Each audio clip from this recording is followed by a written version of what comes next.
Hello my dear students, welcome back to my channel. और आप देख रहे हैं गुरुकुल इंग्लिश क्लासेस।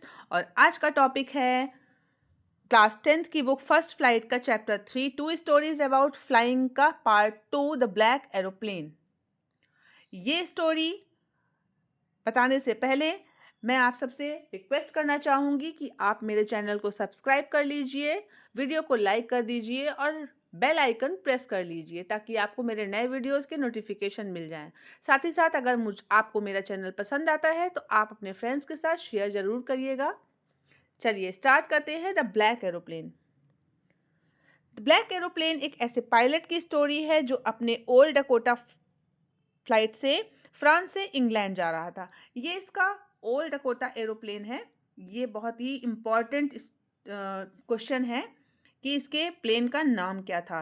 तो आप याद कर लीजिए, इस प्लेन का नाम था ओल्ड डकोटा DS-088।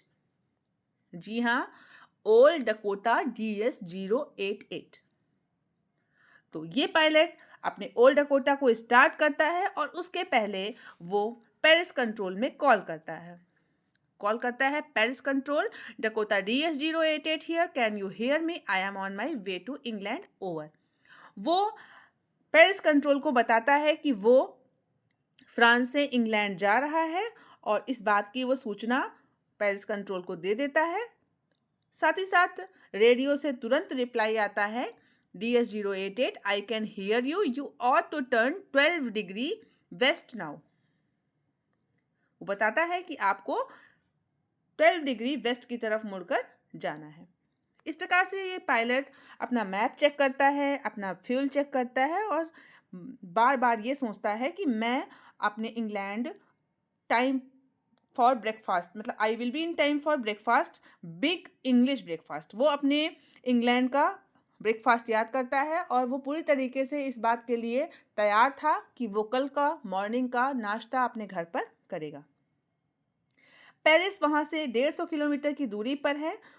अचानक से जब वो आगे बढ़ता है तो वो एक बार ये बोलता है कि everything was going well, it was an easy flight.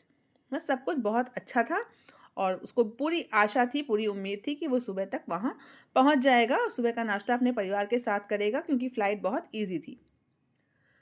अचानक से क्या होता है कि वो जब आगे बढ़ता है, 150 किलोमीटर पेरिस दूर था, और जब वो पीछे देखता है तो उसको लगता है कि ये स्टॉर्म क्लाउड्स हैं जो बहुत ज़्यादा बड़े थे, विशाल थे और बिल्कुल काले थे। काले बादलों के बीच में वो कुछ भी नहीं देख पा रहा था और अचानक उसको लगता है कि उसके सभी यंत्र काम करना बंद कर चुके हैं। वो बादलों में खो गया था, डर रहा था, उसको समझ में नहीं आ रहा था वो क्या करे। उसने बार बार कंपास ट्राई किया, उसने पेरिस कंट्रोल को दोबारा से कॉल करी कि कैन यू हेयर मी, लेकिन वहाँ से कोई आवाज़ नहीं आती है क्योंकि रेडियो भी ख़त्म हो चुका था और ये बिल्कुल बहुत ही वियर्ड सिचुएशन में फंस चुका था। आप देख सकते हो कि ये पायलट है जो बिल्कुल परेशान है और उसको समझ में नहीं आ रहा कि वो क्या करे। और अचानक से उसको उन काले बादलों के बीच में एक फ्लाइट दिखाई देती है, एक नेक्स्ट एरोप्लेन दिखाई देता है और वो देखता है कि इस एरोप्लेन में लाइट्स नहीं है, फिर भी वो एरोप्लेन चल रहा है। और वो जब उसको ध्यान से देखता है तो उसको मालूम पड़ता है कि उस एरोप्लेन पे कोई बैठा हुआ है जो उसको इशारा भी करता है। वो उसको इशारा करता है कि तुम मेरे पीछे आओ। He lifted one hand and waved, follow me, he was saying, follow me। वो मतलब जो दूसरा पायलट है वो उससे कहता है कि मेरे पीछे आओ। और जो पायलट है वो भी डर रहा था, बहुत ज़्यादा डर में था। और जो दूसरी एरोप्लेन देखता है तो वो बड़ा खुश हो जाता है और वो उसके पीछे पीछे चल देता है। लाइक एन ओबीडियंट चाइल्ड, एक बच्चे की तरह, एक आज्ञाकारी बच्चे की तरह वो उसके पीछे पीछे चल देता है। लगभग आधे घंटे की स्ट्रेंज यात्रा करने के बाद में जब वो देखता है कि उसके सामने सिर्फ काले बादल हैं और ओल्ड डकोटा में सिर्फ लास्ट टैंक बचा था जो केवल 5 और 10 मिनट्स ही चल सकता था, अचानक से उसको दिखाई पड़ता है कि वो पट्टी पर आ गया है। यहाँ पर आप देखिए कि वो लिखता है कि suddenly I came out of the clouds and सा 2 long straight lines before me. मैं अपने सामने, इन फ्रंट ऑफ मी, मेरे सामने 2 लाइन्स दिखाई देती हैं। It was a runway. ये क्या था? ये रनवे था। एन एयरपोर्ट, ये एक एयरपोर्ट था। आई वॉज सेफ, मैं सुरक्षित बच गया। और वो इस बात से बहुत खुश होता है। वो अपने पीछे मुड़कर ब्लैक एरोप्लेन को देखने की कोशिश करता है कि शायद उसको दिख जाए पायलट, दूसरा जो पायलट था, और वो उसको थैंक यू बोल दे, लेकिन वहाँ कोई नहीं था।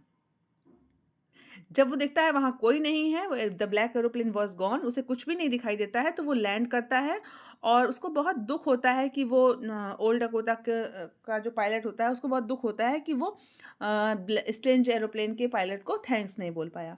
इसलिए वो नीचे आता है और वो आकर के सीधे जाता है कंट्रोल टावर पर, और वहाँ पर जो एक लेडी बैठी होती है, women in the control centre where I was and who the other pilot was, मैं उससे पूछता हूँ जाकर के कि वो दूसरा पायलट कौन था, मैं उसको थैंक यू बोलना चाहता हूँ।